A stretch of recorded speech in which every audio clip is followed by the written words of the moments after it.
Hindi ko pa man nabubuksan tong pabango na to. Nangangamoy na po siya. Dahil nga po ito po ay 25% oil-based po ito. Hypoallergenic po itong pabango na to.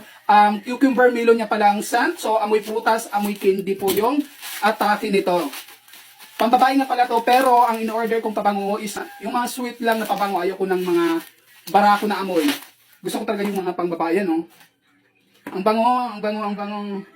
85 ml yung kinuha ko, 99.70 lang yung bili ko nito. Dun sa mga gusto naman po ng 35 ml lang, meron naman po sila, 64 pesos lang po yun. Pero ako, kadalasan ganitong size talaga yung binibili ko. Kahit nasa Maynila pa ako, ganitong size yung in-order ko talaga. Banguti. Parang ano siya, parang prutas talaga.